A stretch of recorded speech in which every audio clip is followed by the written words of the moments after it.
Valorant is now over 3 years old. With many new mysterious topics being uncovered, I thought we'd cover all the information that we know about the game up until this point. If you don't know what an iceberg style video is by now, it's essentially a collection of plotlines, lore, and Easter eggs regarding a certain topic, and as we explore farther down, the topics get more obscure and unknown. So without further ado, let's plunge beneath the surface of Riot Games' Valorant. Some people believed, and continue to believe, that when the score of a match is 9-3 entering halftime, that the losing team will always win. Valorant themselves actually investigated this topic and proved that 11.18% of the time when being down 9-3 in Valorant, you have a chance to come back. The League of Legends and Valorant worlds, although made by the same creators, don't share the same worlds. However, if you take a close enough look on some of Valorant's maps, you may see some League assets. On the map Ascent, the champion Tahm Kench can be seen on one of the benches. And on Split, there's the Scuttle Shack, a restaurant that serves scuttle crabs. There are even references to other classic games, like this Jar of Piss and Gun Case that references the sniper from Team Fortress 2.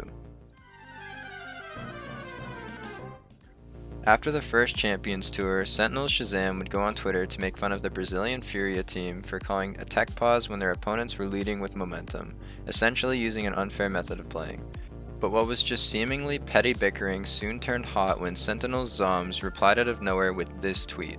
Obviously, he was soon put on blast by the entire country of Brazil and anyone who disagreed with his tweet. I can probably just let the video explain this one. Revive me, Jett, revive me. Jett, revive me. Jett, revive me. Use your ulti, Jett. Cloud9 was seeking $2 million for their then superstar TenZ, but settled for a measly $1.25 million buyout instead. Luckily for Sentinels, it paid off as TenZ played a major role in their first and only ever Valorant Champions event win. Shotgun Sage was a meta at the time, consisting of the Pocket Healer Sage as well as the Bucky Shotgun. YouTubers like Quarkwy would become infamous for this playstyle until it was eventually nerfed by Riot. In the early days of Valorant, one of the most played agents was Jett. With nearly an instant vertical and horizontal movement, paired usually with an operator, Jett essentially gave players an extra life as they could instantly dash out of any fight they were in. Jett would later get dozens of nerfs, now making her much less OP than she used to be. You've probably already ran into this, but instead of just warming up your aim in the training course, you can also practice your movement and try to complete the Parkour course that starts behind the target practice building. A Korean Valorant team known at the time as Vision Strikers, who are now rebranded to DRX, went on an insane 102 game win streak in the region of South Korea. If you've played Valorant at all, you've probably seen this K symbol somewhere on the map or on the agent's clothing. This is the logo of the corporation Kingdom. Kingdom is a huge company trying to take control of the material known as Radianite, the material responsible for a lot of what goes on in Valorant. In the 2022 Champions Tour, a controversial turret bug between XSet and FPX occurred where the turret shot in a random direction, causing XSet to lose the round, and the round was later replayed. Sykkuno, who had been streaming Valorant at the time, had this comment about a certain graffiti on the map Ascent. Come over here. You see this lobster? I was trying to tell you to shoot into this lobster's mouth. What do you mean? Look, it's got some claws and a tail. After this incredibly funny moment, Riot would go on to immortalize this reference and create a Lobster Spray to solidify the moment in-game forever. An interview with Riot character designers stated that Raze's Boombot is just a modified version of Killjoy's alarm bot, and by taking a closer look, the similarities are clear, especially if you know the relationship they have together. At the start of Valorant's creation, the development had told the community, shooting matters, you don't kill with abilities, abilities create tactical opportunities, and then continued to fall back on this statement and released agents with the ability that's primary action is to kill, like Raze and her grenades. Just before their match against Sentinels in VCT Stage 3 Masters in Berlin, the CEO of G2 Esports rented a plane, only to fly around and show off a massive banner that had some encouraging words for their opponents.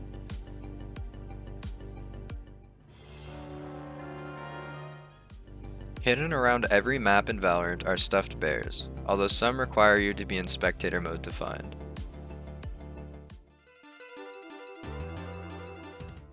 Posted to the XSet Twitter account and then instantly deleted after realizing how dumb their idea was, a poster depicting the former CSGO player Stewie2K was joining the XSet Valorant team.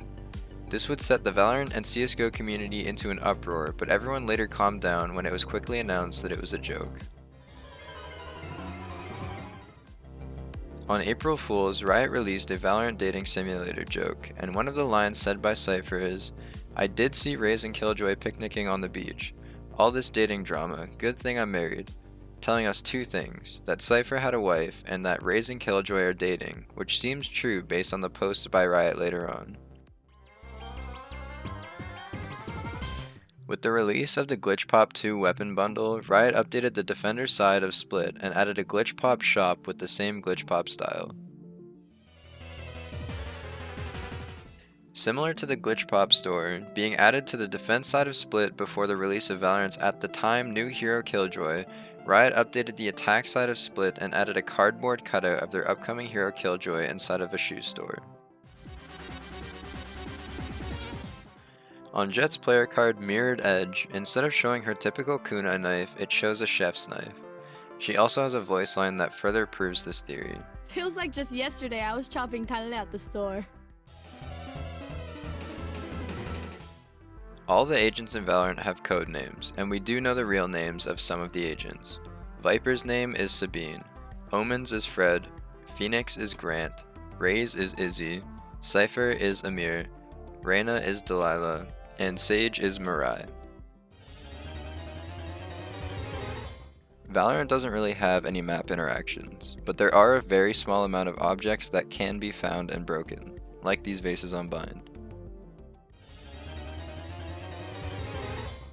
There's one Cypher voice line that's pretty deep. I must survive to protect my family. I can't lose them. I can't feel that pain again. We can assume that Cypher is referring to protecting his teammates, which is now all he has left due to the loss of his real family. Only some of Valorant's older players may have noticed this, but Omen's original face was different when the game first released. Omen now has 3 lines going down his face, making him look much more intimidating than the original with just the 2 glowing eyes. Team Envy's owner would state his opinions on Valorant and how it was going to quickly wipe out CSGO completely, but fans of Counter-Strike were quick to defend the game, leading to a massive backlash against Hastro and his comments. Sayaplayer was forced to change his name to Spider when he was on T1, but would later change it back to Sayaplayer once he joined the guard. Riot originally intended for Killjoy to be a robot, even incorporating ones in her name to replace the eyes. Even her early kit was completely redesigned from how it was in the developing stages. An animator made an animation from the voice actor of Phoenix, Afolabi Ali's auditions. Just don't call me fucking nice. Nice.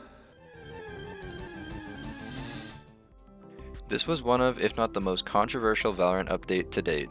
Icebox just got added to competitive play, Sky was added along with additional flash buffs to other agents, as well as added the feature of when you lose a round but survive, you receive less credits in the next round. If you go to A-Side Split, you can hear a train station announcement on the speakers.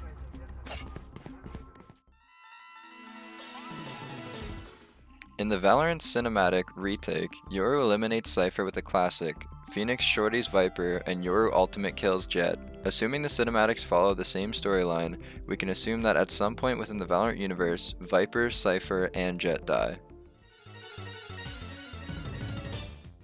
Zekken, a pro Valorant player, was joining lower elo tournaments on an alt account named Perk30 Fish Fillet, averaging 30 plus elimination games in some semi-pro tournaments. There have been a couple scrapped agents over the short history of Valorant's existence. Shatter was an agent who would later be refined into Phoenix. Crusader was eventually made into Breach, and then there was Jules, whose kit spread out into multiple different agents in the game now. In the Defender side of Icebox, you can see an intruder alert. The lore behind this being that the agent Yoru had stolen the samurai mask that he uses for his ultimate ability. It was thought that the Cloud9 White team had been disbanded because of the expensive buyout the team had to pay to get OpticA at the time to join the Cloud9 team. Although I couldn't find any distinct proof of this online, it is a widely talked about subject within the Valorant community.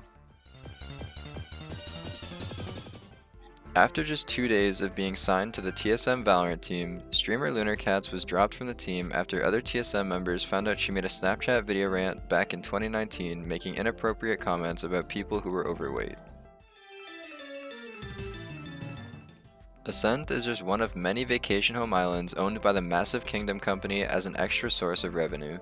Around the map you can even see billboards advertising their floating island company around the map. If you've ever looked in the sky on the training map, you may have seen one of these black hole looking things. These are rifts, and are thought to be created using radionite and can be manipulated to allow people and other objects to teleport. An all-women's competitive team was accused of game sharing during the matches. Fallacy player Mars allegedly let her boyfriend Payan play for her at the Astral Clash qualifiers. Although again, I can't find a solid answer, it's highly discussed amongst the Valorant community to be true. V1's Zellsis at the time would be suspended from Valorant's Reykjavik Champions tournament for making rude comments to a Riot official. Although the comments that Zellsis made are unknown, it has been described as a categorically offensive term, so we can assume it was pretty bad. Unlike CSGO and other FPS games, Valorant's spike is used to deactivate the radionite that's in the area. Something that helps prove this is that the spikes are always placed in need of radionite, and how the Kingdom's logo is plastered on all of the plant sites as well as the spike, and diffusers had the Kingdom logo on them as well. Valorant's anti-cheat isn't like regular anti-cheats. Instead, it places itself at the kernel level of your computer, making it greatly more effective. But due to how deep it is on your computer, Riot may be able to collect computer data, and even in one player's case, Vanguard had detected his cooling hardware as suspicious activity and as a result caused his PC to overheat and break. It is also theorized that Vanguard is a tool to steal your data, and this is brought to light further as the owner of Riot Games is TenZ, a company that is known to have strong relationships with the Chinese government. The First Light was an event that occurred in approximately 2049, and it caused the entire structure of the world to change. Radionite provided by the First Light was a new material that the Kingdom Corporation, as well as the Valorant agents who were infused with, were able to harness and control. And that's the end of our Valorant Iceberg. Again, if you enjoyed this video, be sure to leave a like and comment to let us know what you would want to see next. This has been Game Files. Peace out or something.